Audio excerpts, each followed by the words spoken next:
hari ini. Mari kita berdoa.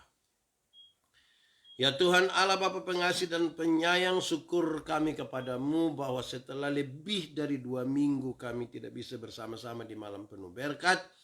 Tapi hari ini Tuhan berkenan memanggil kami semua di ruang virtual ini untuk kami boleh belajar bersama dari firman Tuhan. Memberkati seluruh jemaat Facebook, bahkan semua yang ada di sini, supaya kami betul-betul menaruh perhatian kami kepada firman Tuhan dan berharap hanya kepada Tuhan. Tuhan jauhkan semua penggoda pencobaan, biar di dalam damai-Mu kami belajar firman Tuhan. Terima kasih banyak Tuhan, kami mohon Tuhan jauhkan semua penggoda pencobaan. Di dalam nama Yesus firman yang hidup itu kami berdoa. Amin. Bapak Ibu saudara-saudari yang dikasihi dalam Tuhan Yesus, Shalom, selamat malam, salam sehat, salam sukacita. Di malam sukacita ini saya ajak kita merenungkan satu bagian pembacaan Alkitab.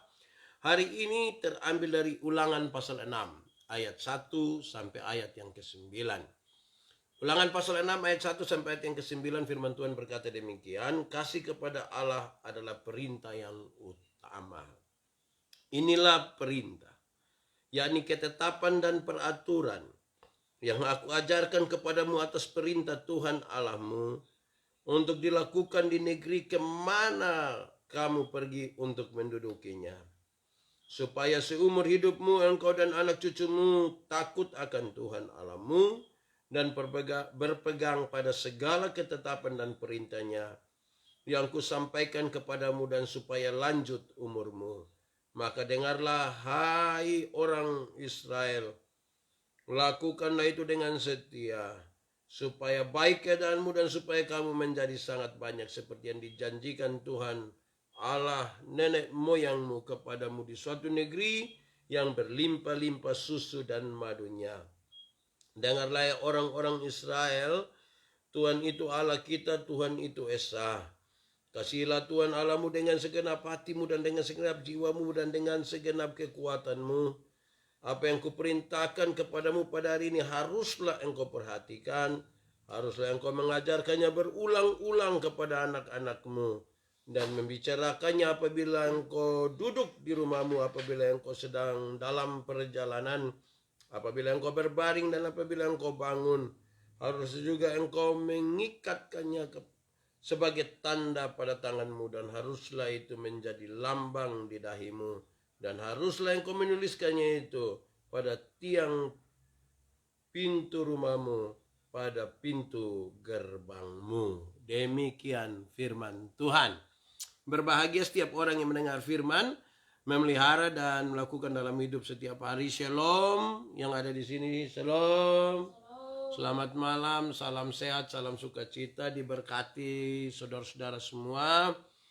Terima kasih bahwa hari ini kita bisa berjumpa. Kita mesti bersyukur kepada Tuhan. Setelah lebih dari 2 minggu, mungkin sekitar 3 minggu kita tidak bisa bersama-sama di malam penuh berkat. Saya mohon maaf oleh karena banyak sekali pelayanan dan sering sampai rumah itu sudah lebih dari jam 11 malam waktu di Kupang.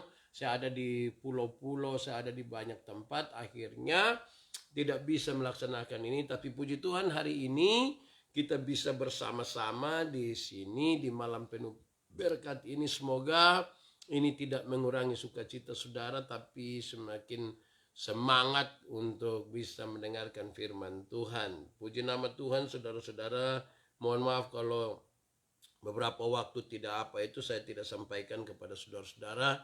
Akhirnya banyak yang bertanya, banyak yang menunggu, tapi puji Tuhan kita bisa bersama-sama hari ini. Mari jangan lupa berbagi link ini kepada sahabat, kepada saudara yang lain, juga kepada orang-orang yang kita kasih dan kita pandang mereka sangat perlu untuk mendengarkan firman Tuhan. Saudara-saudara, sebenarnya malam hari ini saya ingin bicara fokus pada keluarga saja. Betapa pentingnya keluarga. Kita ada dimanapun, kita mungkin ada punya persoalan pekerjaan, kita mungkin punya persoalan-persoalan yang lain, tapi jangan bikin persoalan dalam keluarga. Sebab siapa bikin persoalan dalam keluarga itu dia bisa bermasalah sangat berat, karena di luar ada masalah, sampai rumah ada masalah lagi, tambah masalah. Jadi bagi keluarga-keluarga yang sementara ini ada masalah, apalagi ada ikut malam penuh berkat ini, baru tidak bicara dengan suami, tidak bicara dengan istri, tidak bicara dengan orang tua, tidak bicara dengan ipar-ipar, tidak bicara dengan bapak mantu, mama mantu.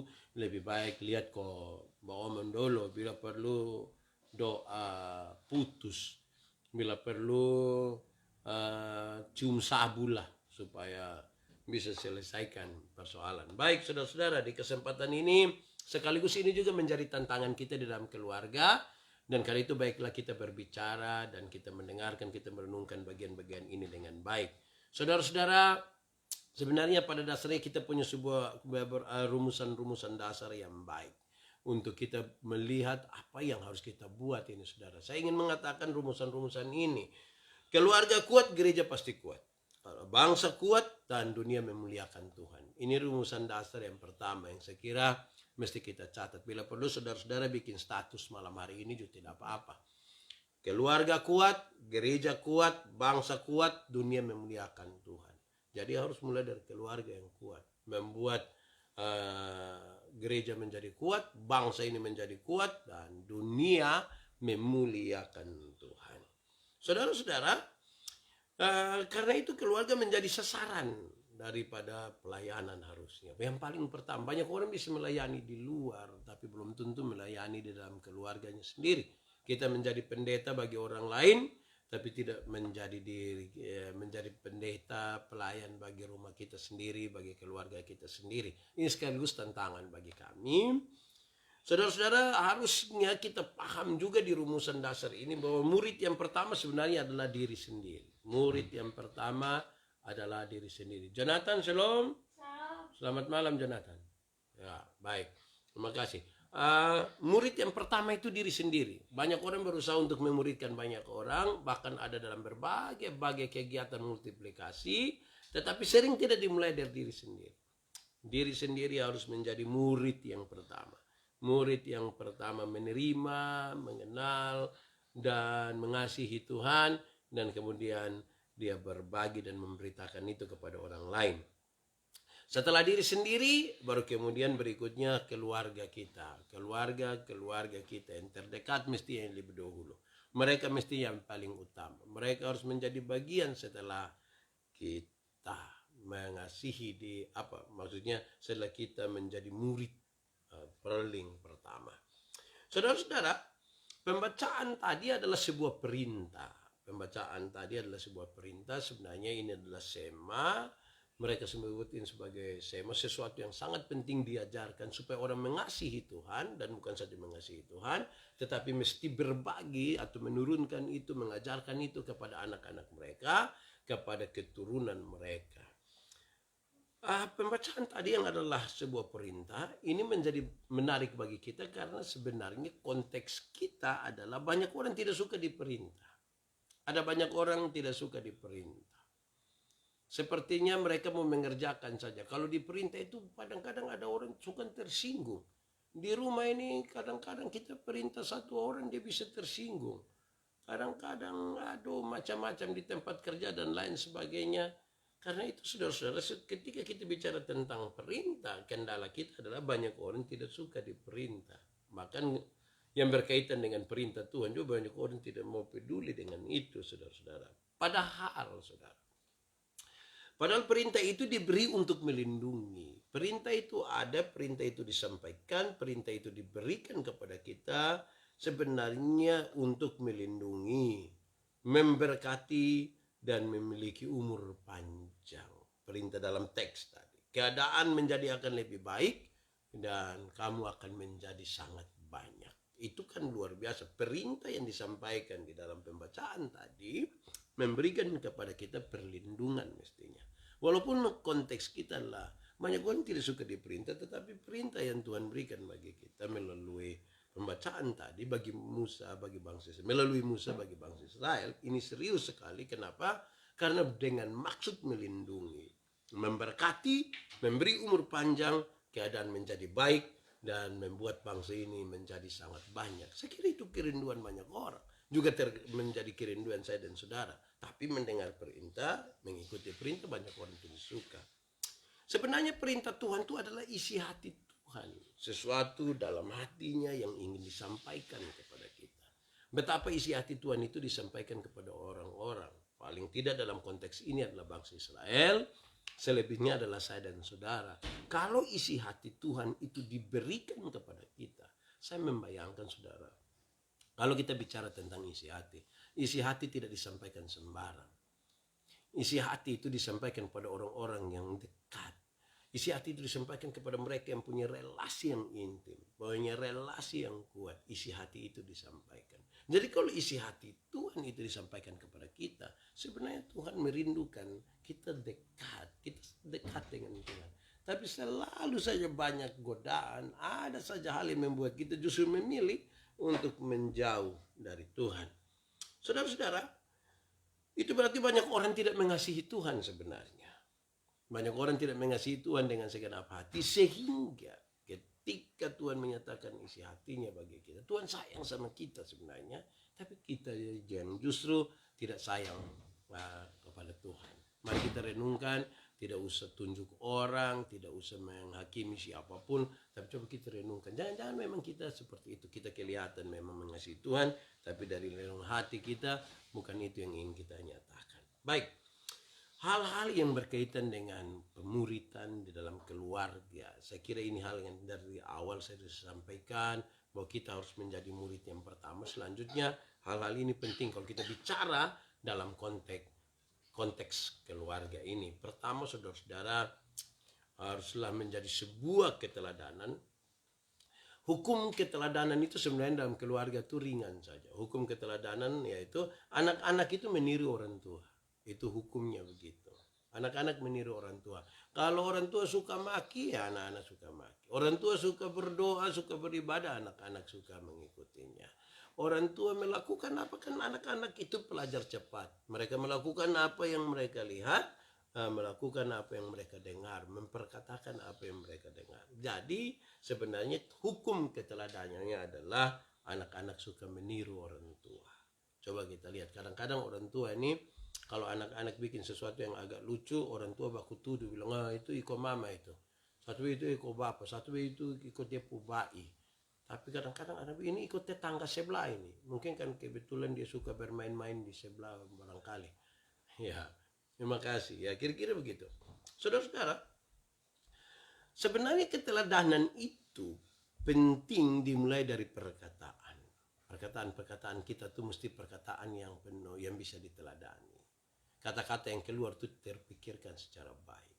Ini lewat otak dulu. Kecuali kalau Roh Kudus bekerja menuntun kita begitu rupa sampai mulut tidak bisa kendalikan, otak itu tidak. Memang Roh Kudus saja yang bicara. Karena itu kalau kita masih bisa kontrol, mestinya keteladanan itu dari perkataan. Tidak boleh orang tua menipu, tidak boleh orang tua mencaci maki, tidak boleh orang tua penuh dengan ancaman saja, kata-kata penuh dengan mengancam saja dan seterusnya.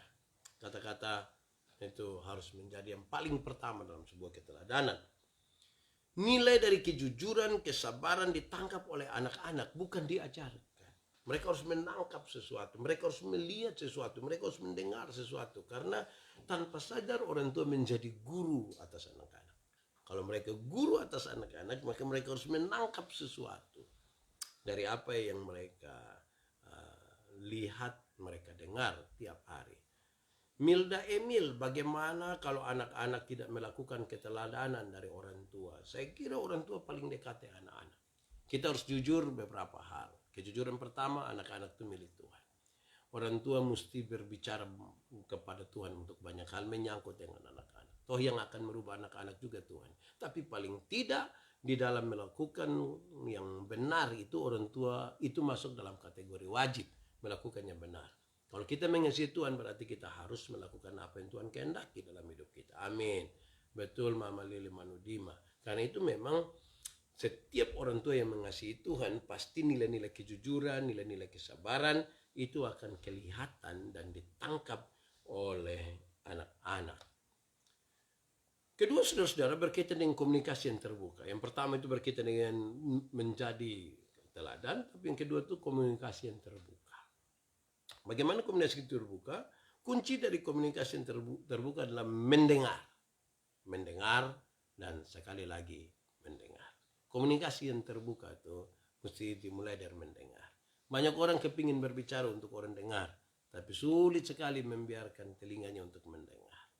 Bayangkan kalau suami itu hanya mau didengar, tapi tidak mau dengar istri bicara. Bayangkan kalau orang tua mau supaya anak-anak dengar mereka, tapi tidak mau dengar anak-anak bicara. Bayangkan kalau anak-anak tidak mau untuk mendengar orang tua. Anak-anak mau untuk mengeluh, menyampaikan banyak sekali dia punya keinginan, tetapi dia tidak mau mendengar orang tua. Bagaimana cara yang menyikapi seorang istri suami yang suka marah? Kadang-kadang memang istri dan suami yang suka marah, kita berharap orang yang berubah. Tapi teori ingin mengatakan bahwa, atau Alkitab mengatakan, kita yang berubah lah. Jangan duluan dia yang berubah. Sebab apa? Kadang-kadang marah itu tidak datang dengan begitu saja. Marah itu selalu ada alasan. Bukan saja itu, tetapi kadang-kadang memang untuk suami-suami tertentu tuh istri harus suka jadi istri yang marah-marah itu. Suami ini kalau istri tidak marah sedikit, bisa saja dia bebas-bebas itu. Jadi kadang-kadang jangan kita lihat marahnya, tapi nilai dari kemarahan itu apa. Kecuali kalau dia tiap hari hanya cari-cari masalah. Lihat kita punya bapak dia marah, lihat kita punya adik kandung dia marah. Nah kalau dia marah-marah terus begitu, itu yang masalah. Amelia Susana, anak-anak harus diajarkan sendiri, mungkin lewat pengajaran Alkitab di sekolah minggu. Untuk anak-anak itu kita menjadi tugas kita semua. Itu sudah harus menjadi tugas kita semua. Sudah tidak bisa kita menunjuk di sekolah minggu, di sekolah, karena paling banyak dia ada di rumah. Dan untuk mengajarkan paling banyak itu adalah anak-anak mesti melihat, menangkap, mendengar segala sesuatu yang baik, yang merupakan refleksi dan sikap iman dari orang tua. Mendengar adalah kunci dari komunikasi yang terbuka. Mendengarkan mereka dengan penuh perhatian. Kadang-kadang kita mendengar tapi tidak penuh perhatian. Separuh dia bermain dia pu HP saja sampai dia tidak bisa dengar. Kita suaman 2 kali juga dia belum dengar. Sampai-sampai kita jengkel mau lempar itu HP, tapi HP belum lunas. Jadi bagaimana kalau lempar itu HP rusak belum lunas lagi? Tambah masalah kan? Jadi sebaiknya mendengarkan itu mendengar dengan penuh perhatian. Tapi jangan bikin-bikin juga. Kadang-kadang kita bilang, bagaimana, kemana? Itu lama-lama dia emosi juga. Dia pakai batu nanti. Jadi mendengarkan dengan penuh perhatian. Bertanyalah untuk membuktikan bahwa kita memperhatikan mereka. Tapi jangan bikin-bikin juga. Mendengar dengan baik, bertanya dengan baik. Tapi bukan kalau sudah tahu bertanya ke uji. Karena kadang-kadang saya bawa banyak seminar di mana-mana. Ada 2 jenis orang yang bertanya, atau 3 malah. Ada yang tulus, ada yang bulus. Ada yang ingin menunjukkan dirinya saja. Untuk dikenal sebagai orang yang bisa bertanya. Sampai kadang-kadang dia bertanya begitu rupa sampai jawab sendiri dia pun pertanyaan. Ini juga kita pusing. Jadi bertanyalah untuk membuktikan bahwa kita memperhatikan mereka. Berusahalah untuk memahami perasaan mereka. Suami, istri, anak-anak, orang tua. Kita sebagai yang mendengarkan. Belajarlah untuk memahami apa yang menjadi perasaan mereka. Kadang-kadang teori kita terlalu banyak. Sampai kita mengabaikan perasaan. Padahal perasaan itu sesuatu yang sangat penting. Menjaga perasaan itu baik sekali. Kalau kita tidak terbiasa dengan menjaga perasaan di rumah, nanti di luar rumah pun biasa begitu. Ini menjadi tidak baiklah bagi kita. Karena itu berusaha memahami perasaan itu baik. Bagaimana menyikapi suami yang tidak jujur padahal sudah berulang kali dibahas. Nah, ini serius. Kejujuran itu hal penting. Kalau sampai satu suami tidak jujur pada istri, tidak jujur pada suami, pasti sesuatu disembunyikan. Kenapa dia sembunyikan? Kadang-kadang dia mau jujur bisa tambah masalah. Mungkin saja penyebabnya adalah dia sendiri, penyebabnya orang lain, atau penyebabnya juga istri. Dia mau kasih tahu istri punya kebiasaan yang tidak baik, tapi nanti berkelahi. Dia mau kasih tahu dia pun diri yang sebenarnya sementara ada perasaan dengan orang lain. Tapi dia itu takut nanti ada masalah. Karena itu komunikasi yang baik itu penting. Pertanyaan reflektifnya adalah, mungkinkah kita menjadi suami atau istri yang bisa mendengarkan, mendengar apa saja yang disampaikan oleh pasangan. Itu berarti. Karena itu coba kita yang berubah dulu. berubah untuk belajar untuk mendengarkan. Sakit hati memang, tapi ada lebih baik supaya ada kejujuran di depan, toh itu lebih baik. Itu sebuah pergumulan. Berumah tangga itu bukan pelajaran satu hari. Berumah tangga itu pelajaran terus menerus, pelajaran terus menerus, pelajaran terus menerus. Tidak pernah berhenti pelajaran-pelajaran itu. Dan karena itu kita tidak bisa bilang, suami tidak bisa bilang kepada istri atau istri bilang pada suami, saya baru kenal engkau ini, saya baru tahu seluruh ini. Jangan bilang begitu, pelajaran ini tidak pernah selesai. Hindari reaksi dengan ekstrim. Saya kira untuk berbicara, untuk mendengarkan, hindari reaksi. Kadang-kadang ketika dia kasih tahu sesuatu, jangan langsung ekstrim. Lama-lama bisa jadi masalah. Dia penuh ketakutan untuk kemudian komunikasi kita tidak bisa terbuka. Bila perlu saudara-saudara, kita berbagi dengan baik. Kita punya pergumulan, kita punya kisah, kita punya segala sesuatu. Jadi komunikasi ini mestinya dilatih. Dia mungkin tidak akan sekali jadi, tetapi menjadi penting. Karena apalagi yang berkaitan dengan perintah, itu hal yang serius sekali dalam hidup kita. Yang kita harapkan itu sesungguhnya apa, saudara? Yang paling kita harapkan adalah kita berinteraksi, bukan bereaksi. Berinteraksi berarti bisa mendengar, bisa memberi solusi, bisa bertanya, itu interaksi. Tapi bereaksi, banyak orang selalu memulai reaksi dengan memproteksi dirinya, berusaha untuk menangkap sesuatu yang baik saja, yang tidak baik itu akan mendatangkan masalah bagi dia, bagi percakapan itu, dan bagi orang-orang yang dekat malah.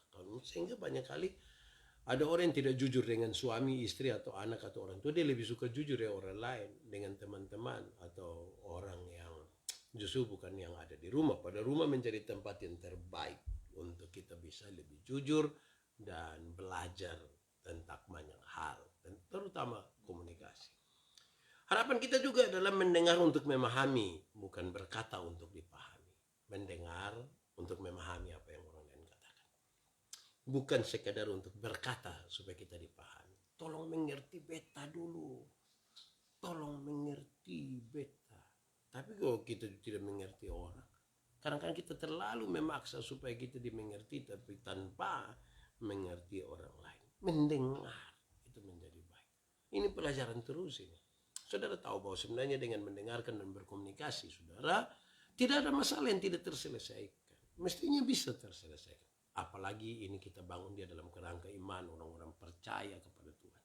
Kita yakin Tuhan yang mempertemukan suami istri dalam cinta kasih. Kita yakin orang tua dan anak-anak itu satu bagian dalam pergumulan yang Tuhan izinkan itu ada sebagai keluarga. Ya pasti ya bisalah dalam komunikasi yang baik. Coba renungkan, jangan sampai komunikasi keluarga kita sementara buruk sekarang. Sementara tidak baik. Sudah masing-masing sibuk di pekerjaan mereka masing-masing lagi. Keluar pagi, masuk sudah agak malam. Masing-masing sudah capek. Sudah tidak lagi ada komunikasi, rutinitas begitu tinggi.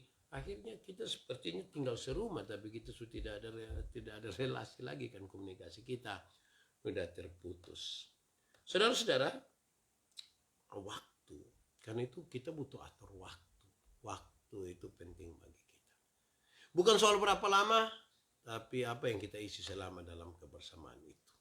Karena itu saudara-saudara, prinsip dari hukum waktu adalah semakin banyak waktu yang kita habiskan dengan orang-orang yang kita kasih, semakin banyak kesempatan untuk kita bisa berbagi ya. Bagaimana mengembalikan rasa percaya pada seseorang? Ya, lakukanlah sesuatu dengan jujur. Kalau pernah salah, harus berani ambil komitmen untuk bisa ya tidak merusak lagi, karena orang selalu bilang kepercayaan itu seperti kertas. Kalau sekali ramas begini dia sudah rusak. Jadi ya kalau sudah terlanjur, saya berdoalah kepada Tuhan dan berkomitmen untuk menjalani lebih baik. Ya, semakin banyak waktu yang kita habiskan dengan orang-orang yang kita kasihi, semakin banyak kesempatan untuk kita bisa berbagi. Jadi coba periksa dulu, kita waktu paling banyak dengan orang itu ada apa. Jangan sampai kita memang ada di rumah sama-sama, tapi kita tidak berbagi. Itu sesungguhnya sebuah masalah. Haruslah belajar. Ada yang keasikan dengan handphone, ada yang keasikan dengan televisi, Ada yang keasikan hanya tidur saja, ada yang keasikan masak, ada yang keasikan dengan macam-macam sampai lupa sebuah persekutuan yang indah dalam kebersamaan. Saudara-saudara, penting sebuah pemuritan di dalam keluarga. Kenapa? Kalau dia penting pemuritan bagi keluarga kita, karena waktu itu adalah sesuatu ya investasi sebenarnya. Kita harus memulai. Ada waktu yang Tuhan izinkan kita di tenteng keluarga.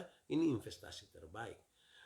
Orang yang paling kaya, orang yang paling miskin, orang yang paling maju, orang yang paling mundur, atau mereka yang pergi melayani jauh-jauh atau melayani dekat-dekat dan dimanapun, sebenarnya karena kita bicara hanya soal waktu. Waktu itu investasi terbaik dalam hidup yang Tuhan kasih kita. Gagal menggunakan waktu, sesungguhnya kita gagal banyak hal, bahkan mungkin kita gagal semua hal. Karena itu waktu mesti dipakai dengan baik. Harus ada waktu ajaib bagi tiap keluarga. Saya sebut ini dengan sangat baik. Harus ada waktu ajaib bagi keluarga. Apa itu waktu ajaib? Waktu di mana mereka mengundang kita untuk tahu isi hati. Itu ajaib itu. Kalau suami panggil istri untuk kasih tahu dia isi hati, panggil suami kasih tahu dia isi hati, anak-anak kasih tahu isi hati, orang tua kasih tahu isi hati. Waduh, itu ajaib betul ya. Itu waktu yang indah. Itu harus menjadi waktu yang ditunggu-tunggu. Itu menjadi waktu yang dirindukan. Itu menjadi waktu yang terbaik.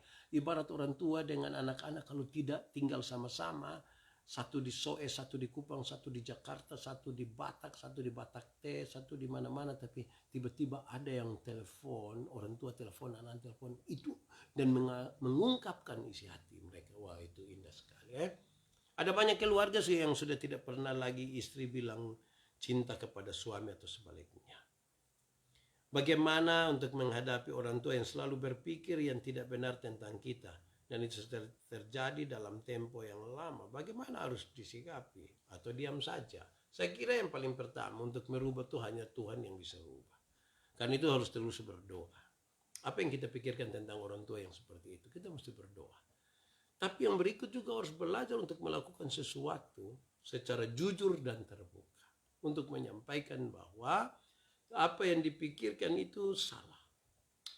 Kenapa orang tua berpikir begitu? Mungkin karena mereka punya pengalaman masa lalu soal itu. Tetapi juga bisa saja kan kita yang punya pengalaman seperti itu. Sehingga mereka butuh bukti. Mereka selalu, ketika satu orang dia tidak dipercaya lagi, itu dia datang terlambat saja, orang mulai pikir macam-macam. Nah, ini mesti dilatih untuk menjadi lebih baik. Jadi saya lanjutkan, saudara, harus ada waktu di mana bahkan kita menanti dengan penuh kerinduan, di mana orang-orang terkasih dalam keluarga mengundang kita untuk berbagi isi hati mereka. Mereka tidak usah bagi lagi di Facebook ya. Tidak usah bikin story, tidak usah bikin apa-apa.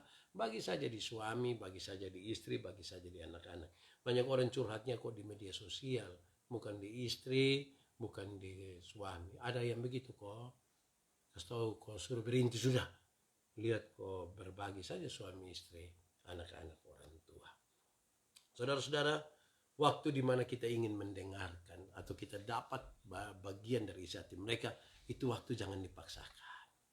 Jangan dipaksakan, tapi kita mesti menyediakan waktu untuk itu. Tidak usah dipaksakan, tapi secara sengaja menyiapkan waktu untuk itu. Itu menjadi baik bagi kita. Waktu kalau dipaksakan, biasanya kita taruh tanggal. Pokoknya pas saya ulang tahun, saya akan omong. Nanti ternyata pas ulang tahun, keluarga ada datang banyak-banyak, mau omong justru salah, akhirnya tidak jadi lagi. Karena itu jangan dipaksakan, tapi diatur dengan baik. Toh kita ada dalam keluarga, dalam rumah tangga. Apa yang harus dilakukan sekarang? Bapak Ibu, saudara-saudara semua yang Tuhan Yesus kasihi, apa yang harus dilakukan ini serius di dalam keluarga. Libatkanlah keluarga kita. Dalam banyak jadwal-jadwal kita, mesti mereka dilibatkan. Jalan-jalan, dorong mesti ikut. Olahraga, pelayanan, pergi ke pasar, nonton. Ya, berusaha bersama-sama. Memang masing-masing sudah ada handphone sendiri, tapi kalau menonton bersama-sama juga baik. Pergi tempat ibadah bersama-sama, pelayanan pergi bersama-sama, jalan-jalan pergi bersama-sama. Jangan sendiri-sendiri terus, tidak baiklah, tidak sehat itu. Mari kita belajar bersama-sama. Nanti saudara akan melihat sebuah kekuatan. Masa Tuhan taruh orang di sekitar kita, suami atau istri, anak-anak atau orang tua, tanpa Tuhan memberikan sesuatu yang mendorong kita untuk menjadi lebih baik. Pasti ada. Coba buktikan itu. Coba buktikan. Karena Tuhan ketika izinkan kita menjadi suami istri dan seterusnya, pasti Tuhan punya maksud lebih dari sekedar relasi itu. Jangan lupa makan bersama ya. Sesibuk-sibuknya kita seperti apapun, ingat makan bersama. Jangan tiap hari makan di luar dari orang lain. Jangan tiap hari orang, bila perlu masak sama-sama, makan sama-sama. Main grab terus ini. Satu kali boleh lah, tapi jangan tiap hari. Ambil waktu makan bersama, walaupun ada diet, tapi makan bersama. Satu makan waktu, satu makan angin, tidak apa-apa. Yang penting makan sama-sama. Makan duduklah bersama-sama di meja makan. Bukan di meja makan, di kursi di meja makan. Nanti om biar duduk di meja makan, susah lagi. Ya, karena itu ambil waktu untuk makan bersama. Ambil waktu untuk berekreasi bersama. Atur waktu baik-baik. Ajak suami istri dong, berekreasi sedikit. Di gua monyet, kopi di dugong, kopi di mana, pokoknya ambil waktu rekreasi bersama. Cari cara untuk tidak terlibat pada jadwal yang tidak terlalu penting. Jadwal yang tidak terlalu penting batal tahan juga tidak apa-apa.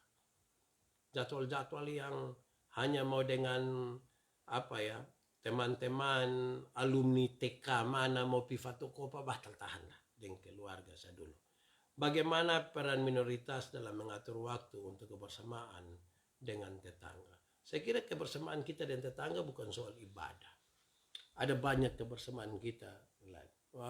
Memelihara ketenangan bersama. Kadang-kadang kita tidak tepat selera begitu. Kita tidak berbagi rasa bersama. Kadang-kadang tegur sapa tuh hal penting. Kita mungkin tidak pernah ada satu waktu bersama-sama terus-terus. Tapi mungkin ketika pagi-pagi mau beraktivitas, lihat tetangga, tegur sedikit, sapa sedikit. Bila perlu berdoa juga kasih tetangga-tetangga kita toh. Itu juga baik supaya kita apa? Kalau ada susah sedikit, pergi. Bukan uang, kehadiran tuh yang penting di sana. Berbagilah. Saya kira kehidupan kita orang Indonesia sudah sangat terbiasa dengan berbagi antar tetangga, keluarga, dan lain sebagainya. Mesti itu yang kita tumbuh kembangkan. Selanjutnya, sentuh hati mereka dari setiap sapaan-sapaan kita. Bicaralah yang enak, yang menyentuh hati mereka. Yang membuat mereka tuh teduh, tenang, indah, rasa senang, rasa bahagia itu. Jangan hanya keluar kata-kata, tidak bicara lagi dari istri sedikit-sedikit. Makan di mana? Minum. Uang.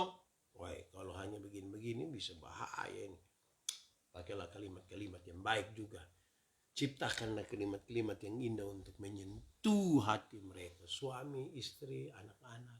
Kita ini kadang-kadang kalau salah dulu bersengaja omong baik-baik supaya jangan juga ya. Kita berharap kita mesti lebih lagi, lebih kreatif menciptakan hal-hal, kata-kata yang menyentuh hati mereka.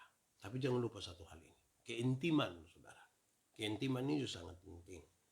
Sesama keluarga harus memiliki. Yuni Arsiagian, senang dengar. Oh ya, terima kasih. Sesama keluarga harus memiliki hubungan yang akrab.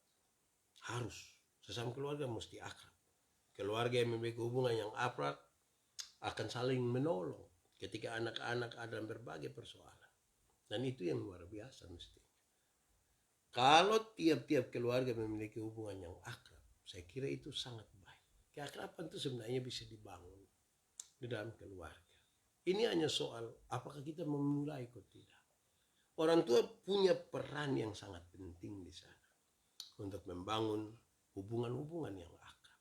Kadang-kadang perjuangan seorang suami itu hanya sampai waktu menikah. Dulu masih pacaran itu yang diperjuang.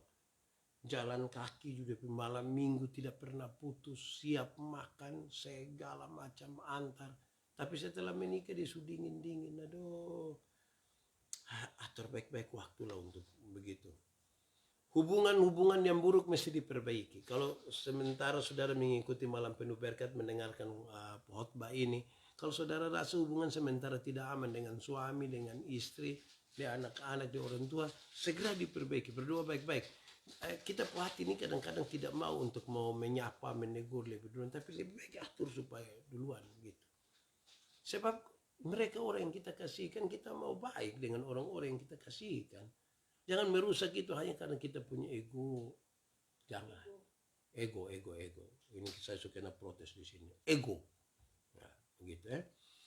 Bagaimana cara memperbaiki hubungan yang buruk? Karena orang suka bertanya begitu. Tadi juga sudah ada yang bertanya. Dan bagaimana sekarang memperbaiki hubungan yang buruk? Harus rendah hati. Kalau kita tidak rendah hati, saudara, kita tidak bisa memperbaiki hubungan yang buruk. Suami kalau tinggi hati, istri tinggi hati, anak-anak tinggi hati, itu siapapun keturunan itu. Jangan. Yang rendah hati, orang-orang yang rendah hati, itu bisa memperbaiki hubungan. Kalau kita tinggi hati, kita tidak bisa memperbaiki hubungan yang buruk. Diharapkan kita orang tua juga mesti rendah hati. Anak-anak juga mesti rendah hati. Suami istri mesti rendah hati. Dengan ipar-ipar juga rendah hati. Semua yang rendah hati itu akan memungkinkan sesuatu yang baik. Coba lihat di rumah semua anggota keluarga lebih intim dengan HP. Banyak yang sudah seperti itu. Makin dekat dengan orang-orang yang jauh dan menjauhkan orang-orang yang dekat. Padahal barangkali dia HP itu orang tua yang beli, tapi dia justru sibuk dengan orang lain. Bagaimana memperbaiki hubungan yang buruk? Bukan saja rendah hati, tetapi harus juga berani mengambil inisiatif. Kita mesti berani memulai. Jangan menunggu. Berinisiatif bagi istri, berinisiatif bagi suami. Berinisiatif bagi anak-anak, berinisiatif bagi orang tua. Itu hal yang baik. Kalau kita mengasihi mereka, kita pasti mau berinisiatif. Kita mau berinisiatif. Tapi kalau kita tidak mengasihi mereka, kita cenderung diam. Biasanya diam itu kan dia ada marah-marah itu. Karena itu maka kita butuh apa? Om Yotnan, betul. Rendah hati akan membawa kedamaian. Di mana ada rendah hati, pasti ada kedamaian. Roh bekerja untuk itu. Nah, memaafkan. Bagaimana cara memperbaiki hubungan yang buruk? Kita mesti memaafkan. Tiap hari kita berjumpa, walaupun di dalam rumah. Kadang-kadang kita manusia ini hari baik, besok tersinggung, lusa tidak, tulas sudah senyum, berikut lagi sudah marah lagi. Kalau kita tidak menyiapkan hati seluas-luasnya untuk bisa mengampuni, untuk bisa memaafkan, maka kita sulit memperbaiki hubungan yang buruk. Kadang-kadang kata-kata kita salah. Kadang-kadang tindakan kita salah. Kadang-kadang pikiran kita untuk keluarga, untuk suami, istri, anak-anak salah. Iya, salah satu hal untuk memperbaiki kesalahan-kesalahan ini adalah memaafkan. Meminta maaf. Jangan saya hanya ngomong memaafkan. Meminta maaf. Aduh, saya salah. Kan tidak salah tuh. Butuh sedikit rendah hati untuk kita pergi dan mengatakan minta maaf.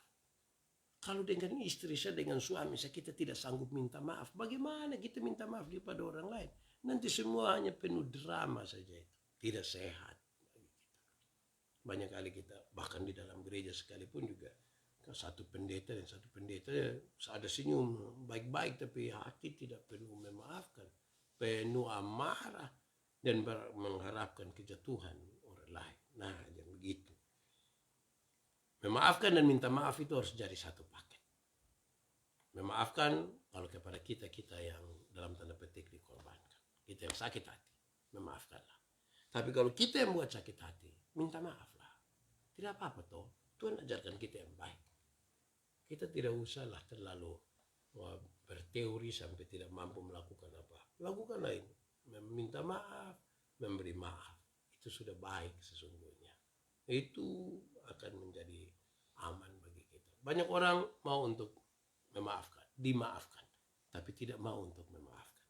Sakit hatinya dia simpan terus. Kalau kita bicara dalam konteks pengampunan, Tuhan selalu mau kasih ingat kita. Mengampuni itu satu paket dengan perdamaian. Pengampunan dan perdamaian itu satu paket. Ada orang mau berdamai, tapi tidak mau mengampuni. Ada yang mengampuni, tapi tidak mau berdamai. Itu akan jadi masalah buat kita. Saudara-saudara, mestinya cara untuk memperbaiki hubungan yang buruk salah satunya adalah tanyakan pada diri kita, bagaimana kita bisa memperbaiki diri. Kadang-kadang hubungan yang rusak itu terjadi karena kita. Karena kita punya kebiasaan. Ini di dalam rumah ini ibu mau supaya rapi terus. Mau supaya bangun pagi jam 6 itu sudah habis ibadah rumah tangga. Ibadah di dalam rumah. Oh, suami tidur jam 3, bangun setengah 9. Bagaimana bisa ibadah? Ceritanya kita pun jangan sampai kita menjadi penyebab dalam sebuah hubungan yang buruk dalam keluarga. Tanyalah, kita mau berubah atau tidak?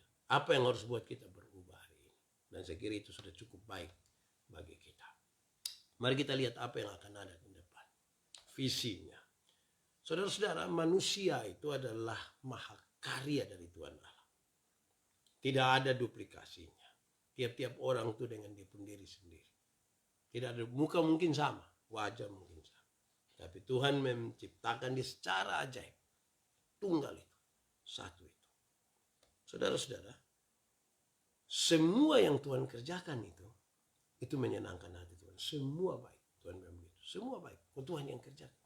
Mahakarya Allah yang luar biasa itu adalah manusia. Dia mengerjakan itu semua dengan baik.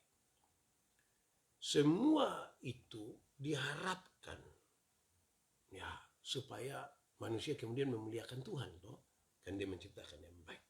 Tapi yang menarik adalah Tuhan berikan kepada kita kemampuan, kuasa untuk memilih. Untuk memilih. Pilihan-pilihan itu punya konsekuensi. Mereka bebas memilih. Suami, istri, mulai dari Adam dan Hawa, bebas memilih. Tetapi ada konsekuensi kalau salah pilih kan. Ya. Bagaimana juga kamu masing-masing berlaku. Kasihlah istrimu seperti dirimu sendiri, dan istri hendaklah menghormati suaminya. Efesus pasal 5 ayat 33. Terima kasih Bung Barce. Tutup hari. Terima kasih. Saudara-saudara, karena Tuhan sudah menciptakan kita dengan gambaran yang baik, dia bilang baik semuanya, pasti ada sesuatu ke depan yang Tuhan mau toh. Nah, orang tua sebagian diberi kepercayaan untuk urusin anak-anak orang, mesti membawa mereka ke hal ini, supaya mereka memuliakan Tuhan. Anak-anak juga sama, mesti di jalan yang benar untuk memuliakan Tuhan. Anak-anak juga mungkin akan melihat kesalahan dari orang-orang tua. Tapi butuh komunikasi yang baik. Butuh doa. Butuh semua yang penuh dengan kerendahan hati. Untuk kita minta kepada Tuhan. Dalam komunikasi kita sekaligus kita melibatkan Tuhan. Tuhan membawa kita untuk semakin hari kita semakin yang baik. Kadang-kadang sebagai orang tua kita jujur bahwa kita terlalu memproteksi anak-anak kita sehingga mereka sangat sulit untuk tahu tentang tanggung jawab. Saya bayangkan itu kalau kita orang tua pernah susah, maka kita punya anak dan kita proteksi begitu rupa. Akhirnya anak-anak tidak mau bertanggung jawab. Apalagi kalau dia punya anak hanya satu. Laki-laki satu orang. Oh, kita mau dia baik sampai tidak dia sangat manja. Apalagi dia anak perempuan. Satu orang. Sisanya itu laki-laki 4 orang. So anak perempuan lagi, bungsu lagi. Itu dia sudah tidak pernah salah lagi. Apalagi kalau bapak sayang dia betul lagi. Aduh, itu sudah jadi masalah. Kita proteksi mereka begitu kuat. Sampai terakhir justru tidak membawa hal-hal yang lebih baik malah. Saudara-saudara, penguatan berikut ini mari coba kita lihat penguatannya. Amsal pasal 18 ayat 21. Perkataan kita punya kuasa untuk memotivasi atau mematikan. Hati-hati dengan kata-kata yang kita kasih keluar. Kata-kata itu punya kuasa untuk dia jadi baik atau untuk menghancurkan dia. Tolong ucapkan kata-kata yang bagus. Dalam komunikasi kita harus komunikasi yang baik. Tidak boleh ada orang tua panggil anak dan nama binatang. Atau jangan. Orang tua mesti berani mengajarkan anak-anak untuk kata-kata yang bagus. Karena itu saudara-saudara, mari kita lihat ini. Kita mesti beri penghargaan terhadap talenta mereka. Ada talenta atau setiap kita Tuhan berikan talenta. Ada yang bisa menyanyi, ada yang berkhotbah, ada yang macam-macam. Berikanlah penghargaan. Jangan orang menyanyi, suara sama kayak Black Pizza saja. Nah, itu tidak bagus itu. Tidak boleh membandingkan. Anak-anak itu masing-masing dan dia pun diri sendiri. Jangan suka banding-banding. Orang 3 orang nah jangan suka banding-banding dia punya kakak dan dia punya adik. Jangan. Jangan suka banding-banding dengan tetangga pu anak, ipar pu anak. Ya, kadang-kadang ini ipar-ipar lonju satu. Datang di kasih bilang, ini lu pu anak su bisa apa? Ay, belum bisa. Aduh, saya pu anak ini umur setengah tahun tapi dia su bisa balet. Bahasa Jepang, bahasa Korea, bahasa Rodan, bahasa Jangkrik dia bisa semua. Nah, kadang-kadang kita rindu supaya kita pu anak jangan juga. Tidak usah banding. Kalau mau mereka sama seperti itu, latihlah mereka. Kasih keluar uang, kau ikut list. Toh, itu lebih baik. Ya, tidak boleh membandingkan. Jangan memberi label-label negatif ya untuk kita pu anak. Anak kulit hitam sedikit-sedikit kita panggil dia black. Jangan. Tidak usah kasih label. Jangan kasih label. Ini bapak dari segala yang pemalas ini. Ini anak pertama ini bapak dari segala pemalas. Jangan bilang aduh suami itu itu kalau mandi itu nanti ikan mati semua.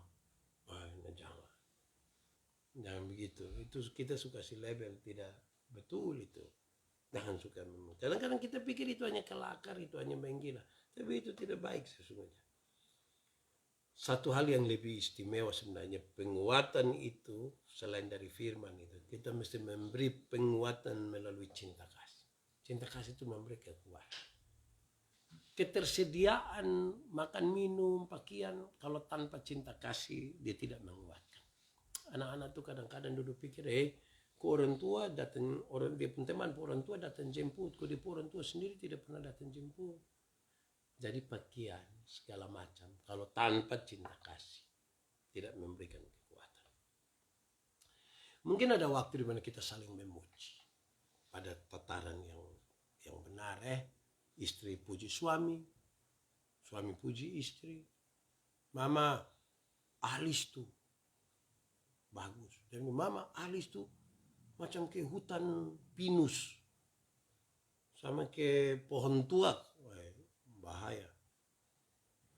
Ini bisa jadi masalah buat kita. Jangan, memujilah. Orang tua puji anak. Anak puji orang tua. Bagus toh. Kalau keluarga saling begitu tuh kan indah. Duduk tuh semua senang. Baru mungkin kita tidur-tidur sono judong kasih bangun kau puji. Ya kira-kira begitu. Kita butuh latihan. Pasti semua butuh latihan. Kan rumah ini tempat kita berlatih banyak hal sesungguhnya. Ingat, latihan-latihan yang baik itu akan melahirkan perubahan. Amsal pasal 22 ayat 6. Latihan-latihan yang baik itu bisa membawa kita berubah. Dengan berlatih selalu orang akan menjadi bisa. Kita ini tidak dilahirkan dengan handphone. Waktu pertama kali pegang handphone tuh ketiknya susah. Ada yang 1 kali tendes itu 3 huruf 1 kali ada. Tapi dengan terus lama-lama tanpa melihat pun bisa ketik sesuatu kan. Gitu. Jadi berlatih itu baik. Mempercayakan masa depan anak-anak kita kepada Tuhan. Kita harus berani ambil langkah itu. Tuhan menyiapkan masa depan. Bagi kita, bagi anak-anak. Percayakanlah kepada Tuhan. Tanpa mempercayakan kepada Tuhan tidak bisa. Percayakan. Kadang-kadang ada orang tua tuh terlalu proteksi di Tuhan. Dia terlalu gelisah soal di Tuhan. Bahkan kadang-kadang dia bilang, aduh bagaimana kalau saya tidak ada lagi. Kok ibu masih ada nih, kenapa kok tidak ada lagi. Percayakanlah kepada Tuhan. Kita kadang-kadang pikir kita bisa mengawal dan menjaga mereka sampai kita tua. Belum tentu. Anak-anak makin besar. Ada satu waktu setuju atau tidak setuju kita akan berpisah dengan mereka. Mungkin karena mereka menikah atau mungkin karena kita harus meninggal dan lain sebagainya. Ya. Tapi percayakanlah masa depan mereka pada Tuhan. Tugas kita adalah melatih mereka. Tugas kita adalah mengajarkan yang benar. Tugas kita adalah menunjukkan yang baik dan benar. Selanjutnya percayakanlah masa depan mereka kepada Tuhan. Kita percaya Tuhan lebih peduli dengan mereka daripada kita. Mengajarkan anak-anak tentang pengenalan akan Tuhan. Orang tua mesti ajar anak dong berdoa. Ini orang tua ajar anak dong TikTok.